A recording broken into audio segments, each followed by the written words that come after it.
Are you able to see the screen? Yes. Yes, I can. Can we all please stand for the Pledge of Allegiance? I pledge allegiance to the To the flag flag of of the United States of America and and to the republic For which it stands, one one nation, nation, under under God, God, indivisible, indivisible, with liberty, justice for all. justice for all.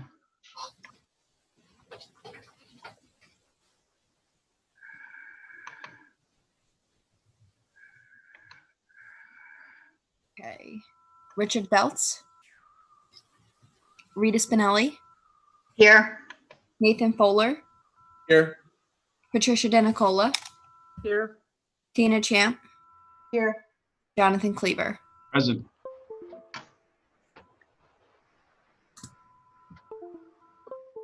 Okay, we'll start the meeting. Tonight's meeting will be simply a discussion about the 2020-21 budget. But before we start the meeting, I feel there's something I need to address, so I'm going to read a statement.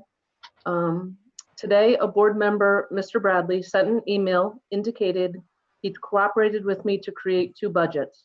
I am using this statement to refute the statements in Mr. Bradley's email, as I am exhausted by his continued web of lies and manipulation. Throughout my career, I have worked cooperatively with many board members. Mr. Bradley, however, has never demonstrated he can work cooperatively with anyone, and as such, I did not work with Mr. Bradley, as he incorrectly stated in his email.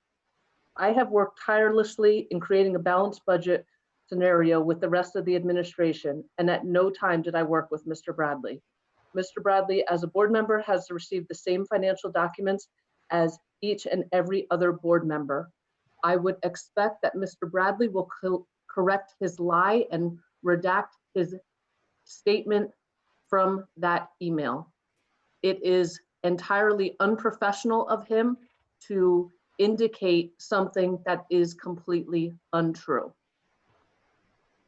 Now I'd just like to move on to our budget discussion, which is really why we're here tonight and the important thing that we're here to discuss. JJ, if you could share the presentation.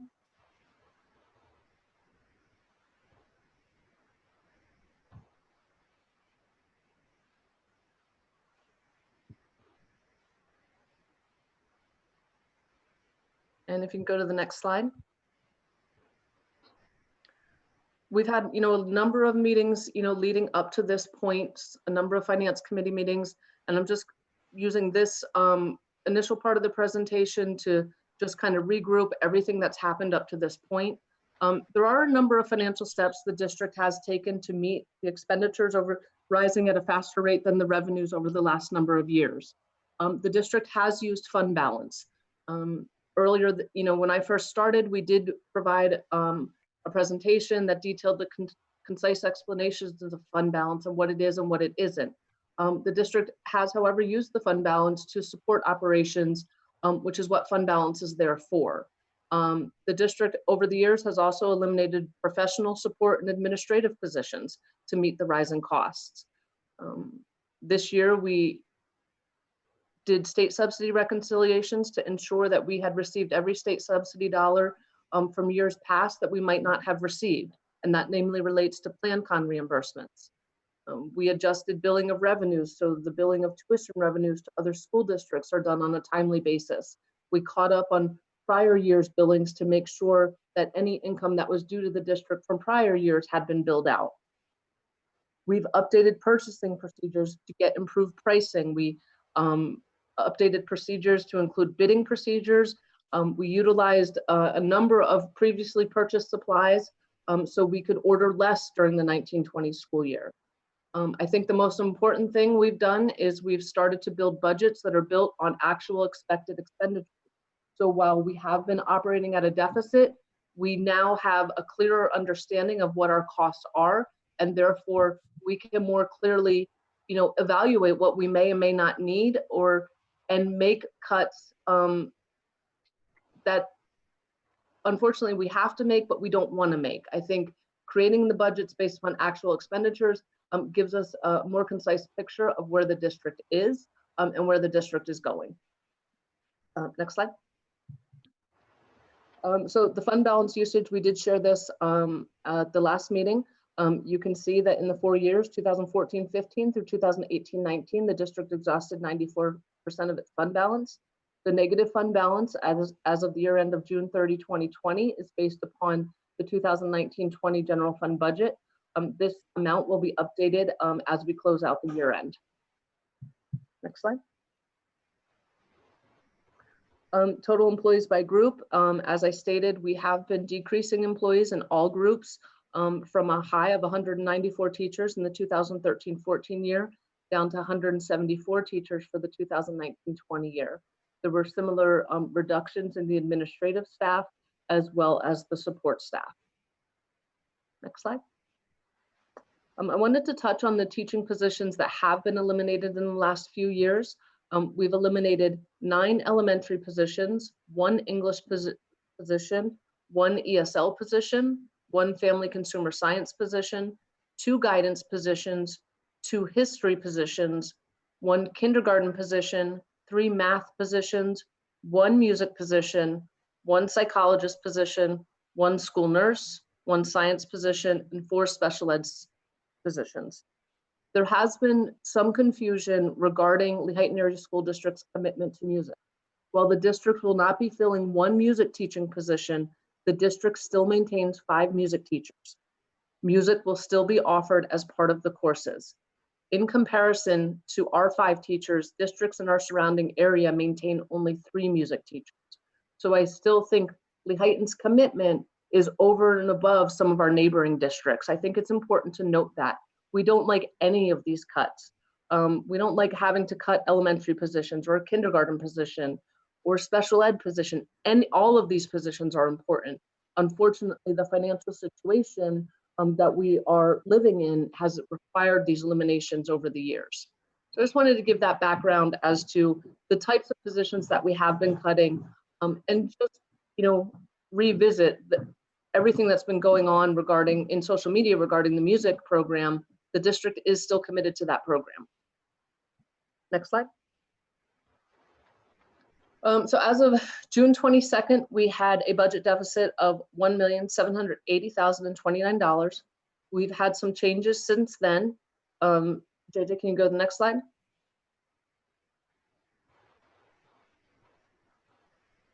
So since the 22nd meeting, the Act 93 group has voluntarily agreed to take a pay freeze. That would save the district $59,093.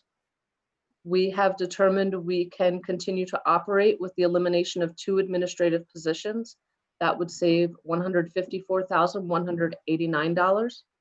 There are some extracurricular programs, some clubs, some after-school clubs and such that are eliminated in this budget due to COVID-19 concerns, in that based upon the guidelines offered by the CDC and the local health department, we don't believe we would be able to offer those clubs in accordance with the guidelines.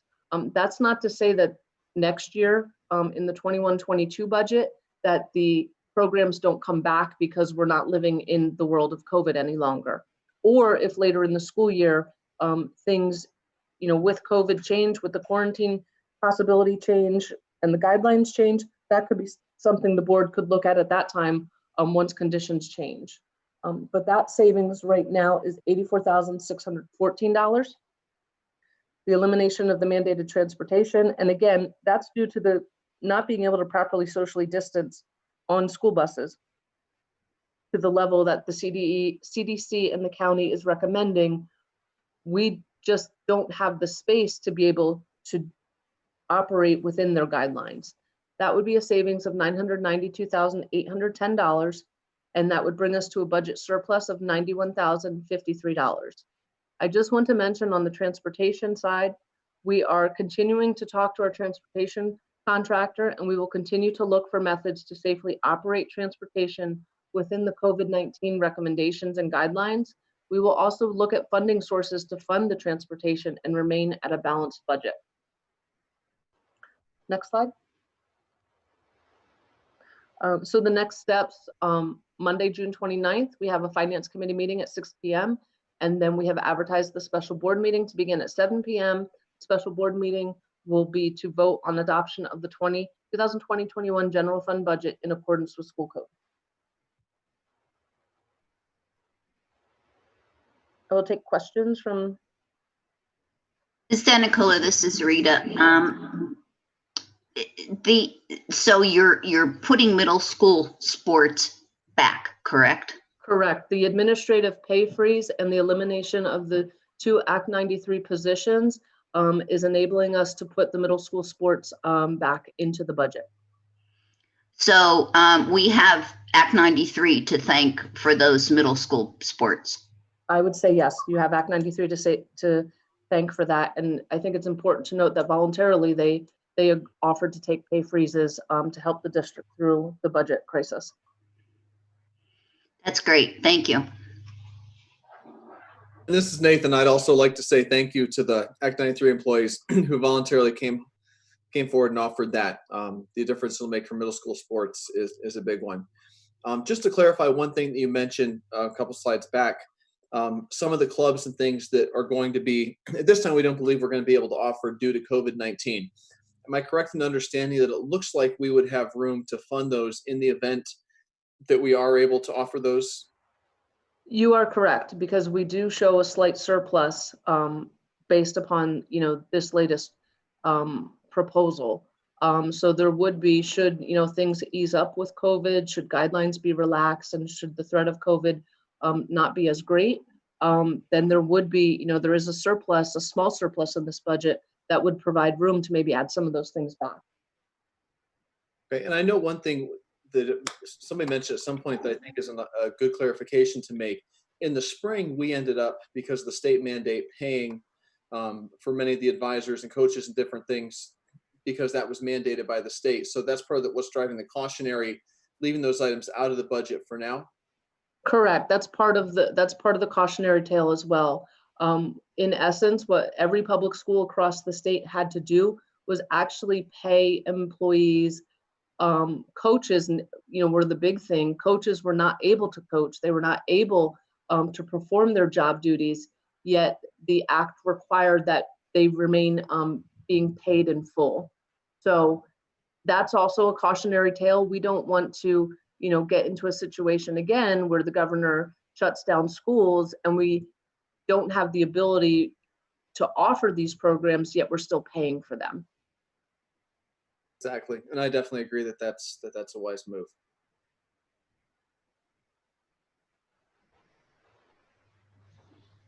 There's nothing else specific that I have questions about. It obviously looks like we're moving in the right direction here. Several things have moved, and I feel better about this than I have yet in this process. So thank you also for all your hard work on this. It's been a very difficult process, and throughout the process, even though we're constantly talking about cuts, we're also, as an administrative team, focusing on those things we may need to effectively operate in the 2021 school year to meet the students' needs. It's an ongoing, process. It's ongoing guidelines that are updated at the state level that we are planning for. So it's important to note that while we have these troublesome budget discussions, we're also having some very promising discussions within the district in regards to planning for this new reality that the 2021 school year might be. And I'd like to commend our administrators, our teaching staff, our support staff for really stepping up to the plate and being flexible in addressing the unknown of the 2021 school year.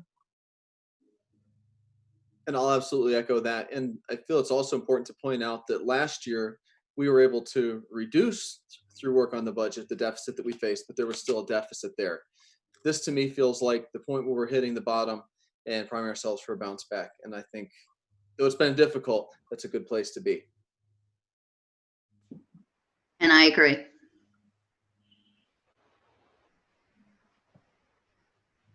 Any other questions from the panelists? Nothing further from me. Nor for me. Okay. At this time, we will turn to any questions from the attendees. I will keep the presentation up in case there's any references back. Can you still see the presentation on the screen? Yes.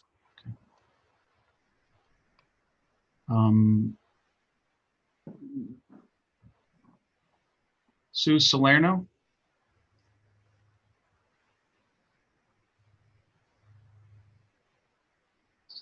Ms. Salerno, can you hear us? Yep, can you hear me? Yes. Yes. So on one of the slides you just showed, it showed that administration was, I think, 140 some thousand. Does that mean that admin in our district chose to take a pay cut to help the district? Yes. It does. There were two things that happened. There was an elimination of 2 administrative positions, and that's the higher number you saw. And then it was the remaining Act 93 administrators agreed to take a pay freeze. Well, I, as a parent, would like to put a huge thank you out there for stepping forward, because in this day and age, that's something huge they did. And everybody's always about the negative. That was a huge positive. I do have one other question on that slide as well. So when you're saying about the buses, does this mean that the buses are definitely being eliminated, or it's still in the process? That budget scenario shows it being eliminated, but I will tell you that we are actively in discussions looking for ways that we can safely transport, because we do feel transportation is important as well. We're working closely with the busing company, and if it gets to the point that that's a viable option that we can safely transport within guidelines, we are also at the same time looking for funding sources for that, and we will bring that to the board once it would come to fruition. Okay, so my question then would be, if parents can't get their kids to school because there's no transportation, are you considering how many parents may switch to cyber school, which I believe the dollar amount is $17,000 per student? And I understand this has to be done by Monday, and this is a lot coming together in a short period of time, but where does that money come from? If we have, and I'm just throwing a number out there, 10 students now at 17,000, as opposed to 100 students at 17,000, we're going to be well beyond that 900 and some thousand that it's going to cost us for the busing if so many parents choose to put their kids into a different type of schooling because they can't get their kids to school. So where does that come into play, or that comes into play after the budget is done next week? Our plan with our reentry plan, Ms. Salerno, is we know there are students right now with a certain situation, no matter what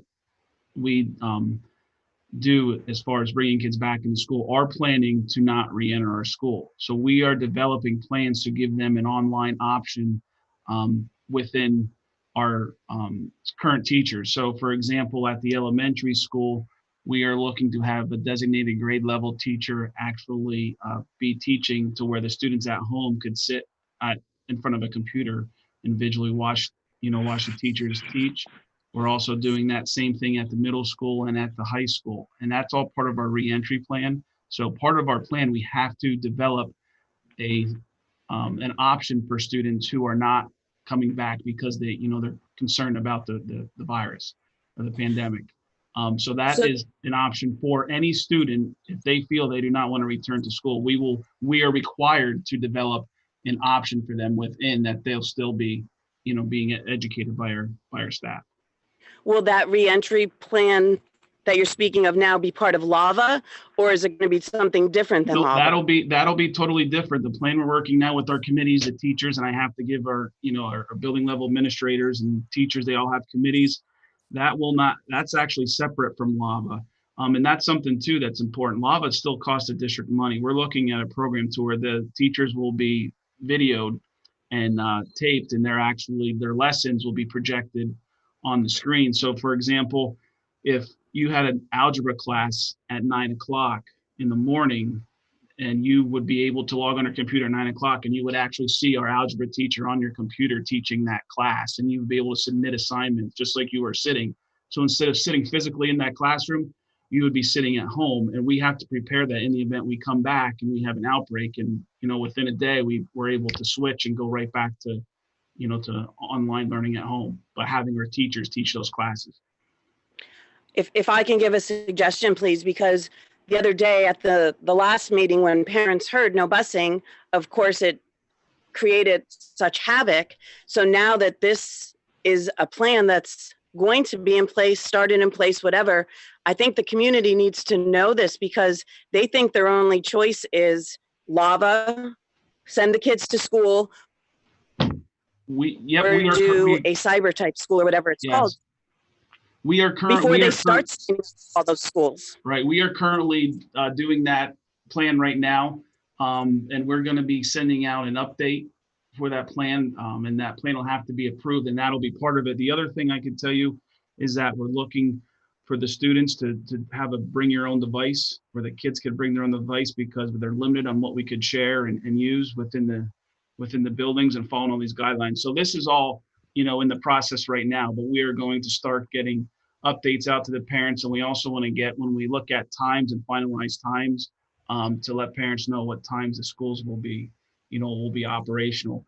Right now, I could tell you as we're working towards our plan, we are looking to have K-8, I should say pre-K to 8 in house every day with limited movement. We're also currently working within our classrooms to certify we could socially distance to 6 feet with all our students in the classrooms, having no more than 16 to 18 students as part of that. So that's all part of this planning and preparation right now. So information like that will be coming out very shortly. But as part of our plan, it has to be included to, okay, if Johnny doesn't want to come to school because he has maybe a health concern or has something to where it puts him at risk, we have to develop an opportunity for that child to learn. We're required to do that. And also our plan will be in place to where if Friday, the governor notifies us at 3:00 that we're shutting down for 2 weeks, we'll be able to flip the switch and move Monday as if instead of the kids sitting in the class, they would be sitting, at their home and their teachers would still be teaching as if they were right there in front of them. Well, thank you for that information. And thank you all for what's probably it seems like impossible situation, but the more information the parents have, the quieter people could be. So I appreciate your efforts and thank you for the explanation. Thank you. Mr. Cleaver, may I please add something to that? This is Rita. I just want to caution the parents. I understand your concern and you're wanting to move to a cyber school, but keep in mind that you will not get all of the services in a cyber school that you're going to get by staying in one of our programs. There are social workers, there are psychologists, there are a variety of programs that we offer. There's the lunch situation. So remember that you get more from your public education than just a classroom experience. And I think that's important to note. Thank you. Mrs. Spinelli, no disrespect. I'm not moving my child anywhere, but it's like everything else in the world. People feel happy with what they're getting and people feel not happy what they're getting. I've had my children in private school. I've had my children in Catholic school. We lived in Jonas and drove to Lehighton for 5 years to Catholic school. Everybody needs to see for themselves what's there, what works best for their kids. So I don't ever condemn anybody for anything, but my kids are staying in Lehighton. Thank you. Miss Bose? Miss Bose? Yeah, can you hear me? Yes. My question on the sports is, how do you expect to offer contact sports when they can't have contact? They are offering the PIAA, the board approved their recommendations, and at this point they are able to move forward, and the PIAA is planning to offer, has a plan out there to offer all the sports. Well, let's pick, golf, maybe not an issue. Tennis may be not an issue, a real issue. But when you're talking about football, you're talking about tackling. That's contact. Same with wrestling, it's contact. I haven't seen the PIAA guidelines, but it just seems to be perhaps not all that safe. Offer contact sports. If you can't socially distance for clubs, how do you socially distance for sports? That's my question. Yeah, if the sports are not allowed, if the PIAA or the governor tells us that sports are not allowed, then, they would not be, they would not be allowed. And I too want to thank the Act 93 teachers or whoever for taking the pay freeze and everything else that's going on. Thank you. Miss Bailey? Or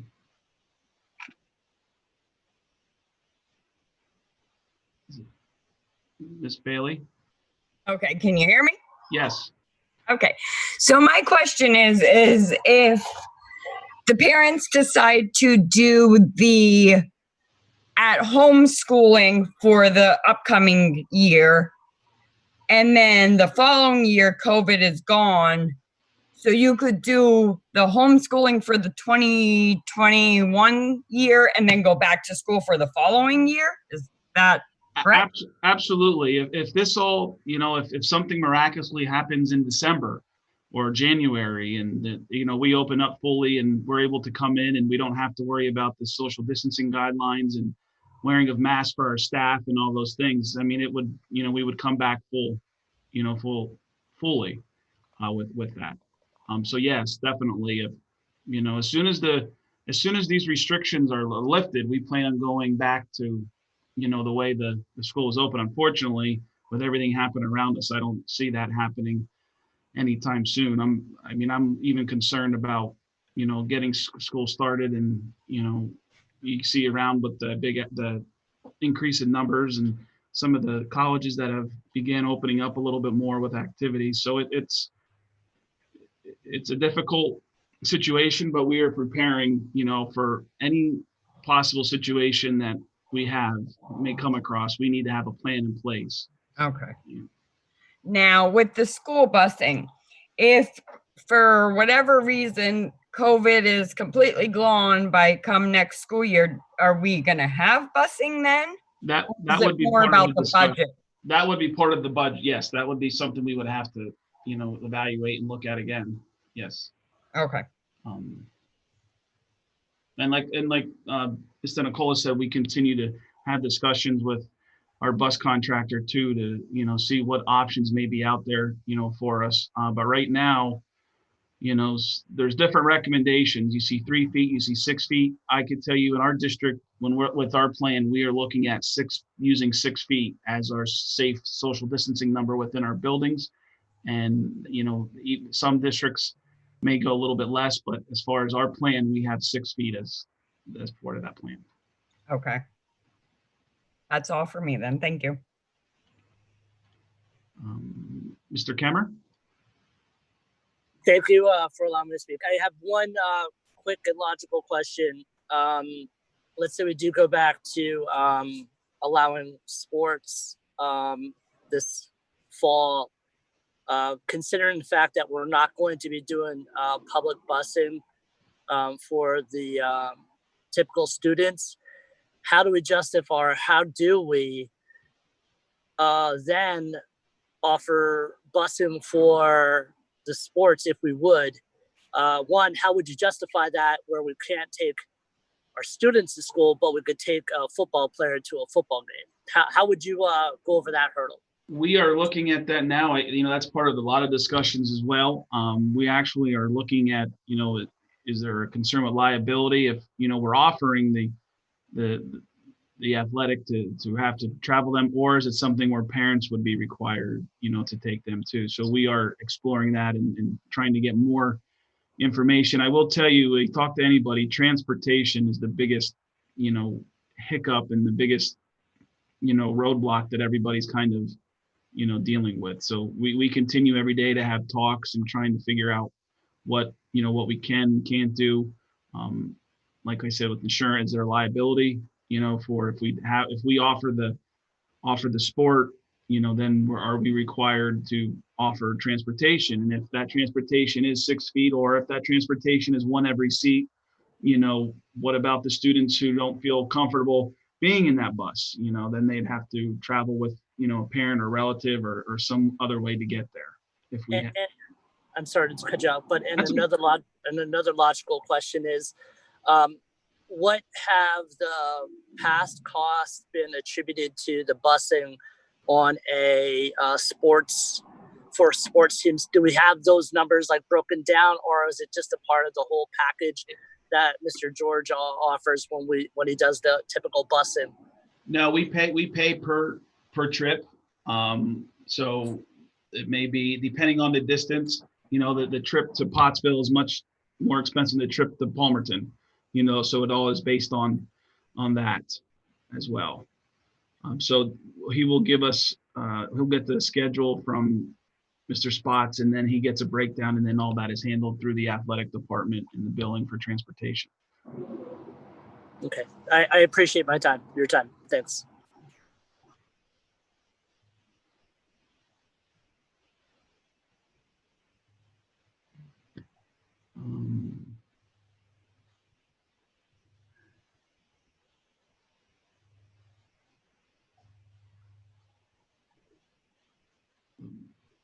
Tanya Haight, can you hear? Yeah, I'm here. Okay.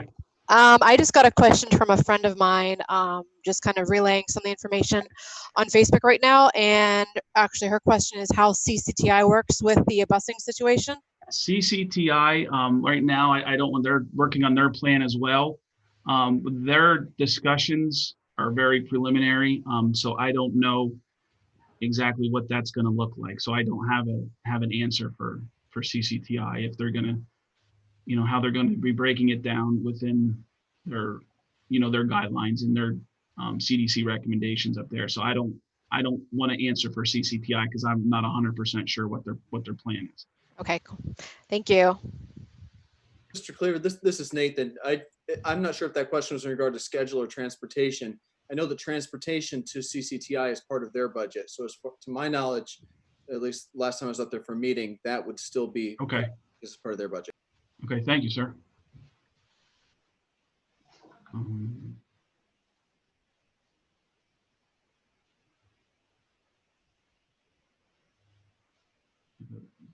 Brian, I believe. Brian? Yes, hi, sorry, I forgot to hit unmute. Oh, that's okay. This is Brian, and I hate to continue to beat the dead horse, but I'm still trying to figure out how we're saying transportation will not be available or allowed due to COVID-19, but we're potentially allowing our children to participate in contact sports through the school.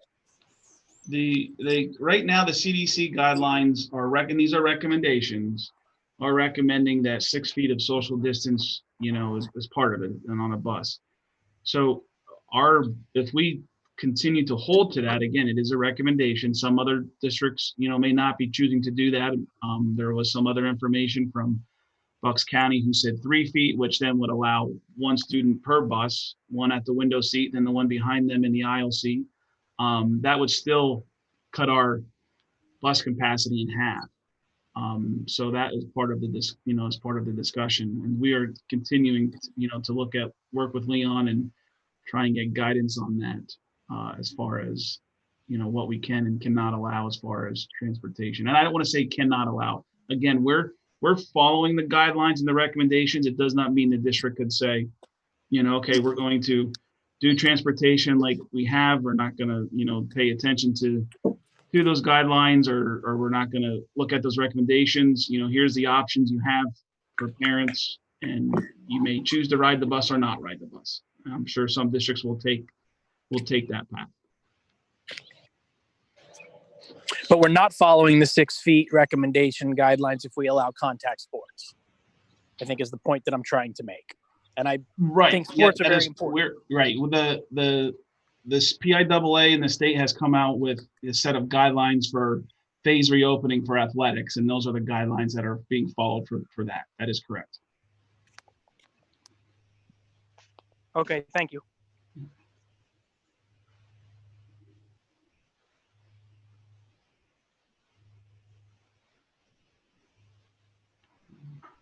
Thomas? Yeah, you there? Yes. Yes, my question is about the $902,000 for busing or transportation. At some point, there's not going to be an issue with COVID, we all hope, anyway. So has anybody thought about where that money is going to come from when that point comes? We are thinking about that. We are planning for the future. At the last Finance Committee meeting, we did have a discussion about potential refinancing opportunities of the district's debt. For those plans, those district financing opportunities to make sense, the district will need to do a few things, which is, get their fund balance up to an acceptable level. Ideally bring it out of the negative level and bring it into a somewhat positive level. In addition, that will help increase the district's debt rating as it's rated by Moody's. That impacts our ability to borrow. Our rating impacts our ability to borrow and the rate at which we can borrow. If we put all the right pieces together over the next few years, the refinancing plan can help us get through some lean years. And then if we can refinance our largest bond issue in the 2023 year, if we're showing the financial stability, we have the opportunity then to decrease our debt service for the remaining life of the amortization of those loans. And that will give us some budget room to add things back. Additionally, there may be, if we get growth in our community, from a commercial standpoint, that helps our assessed values, and that would help. So there's a number of things that could change that will help us, bring things back that might have to be eliminated.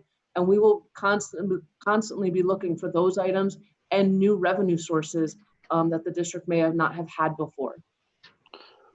All right. Well, one thing that I really don't agree with, and I'm not a finance major or anything, but when you loan money against debt that you already have, just to kind of like pass it off a little bit longer, it just doesn't seem to make sense. So I don't think that should be the best option or something that should be seriously looked at.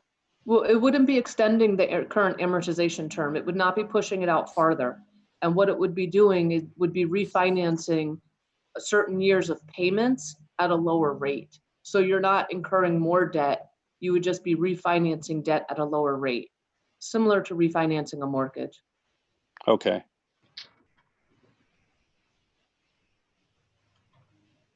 I have a miss, I believe it's Steph Reese. Miss Reese? Can you hear me? Yes. Okay. I was just wondering, it said about the music for middle school there's still 4 teachers. Is that cover instrumental? Like my son plays the saxophone. Will he still be able to get saxophone lessons? At the middle school right now, we're currently, looking at different options for offering it. Right now, I can tell you July 6th is a meeting we have with their department, and we're looking at the schedule because everything's going to look different as well, right? Even the lessons. So it's going to be different for everybody. Right. What it looks like. Like even when you're looking at chorus and 6 foot of social distancing, so they're choral, standing 6 feet apart from each other. But we are looking to make use and still keep that guideline of 6 feet for all those classes. Okay, great. Thank you.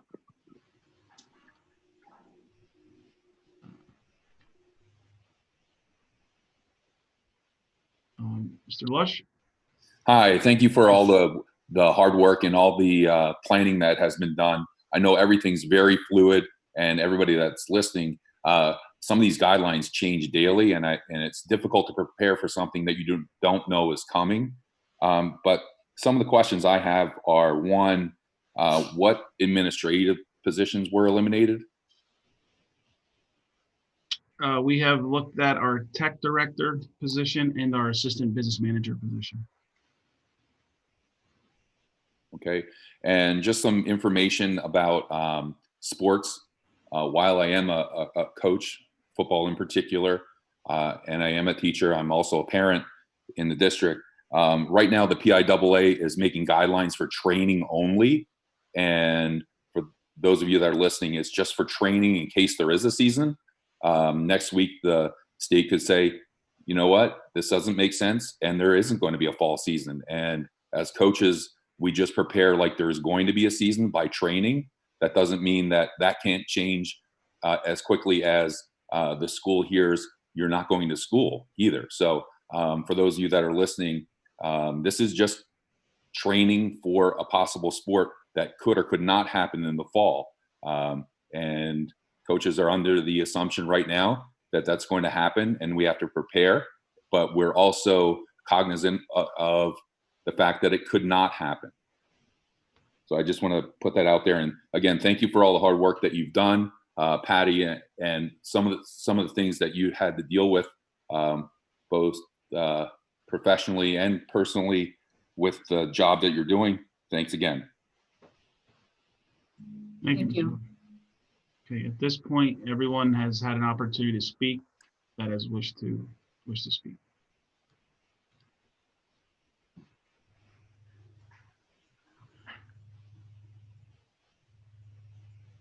Any?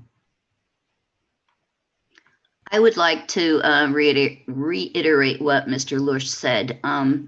Thank you for all of this. And also the public needs to know that since this pandemic began back in March, our administration has been working day, night, weekend to try and get this together. They've been networking with other groups, with other districts. So this is not just something that's coming up off the top of their head. And I appreciate their hard work.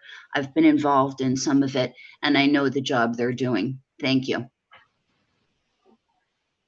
Thank you, Rita. And I'll echo the same thing. There's been a lot of hard work. We see only even a little bit of it. But sincerely, thank you for all the hard work you've put in over these last few months.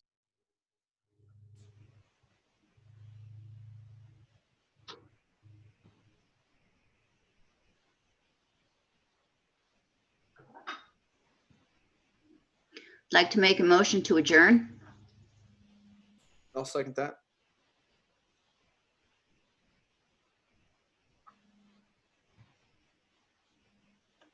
Thank you, everyone. All right, thank you, everyone. Have a good night. Thank you.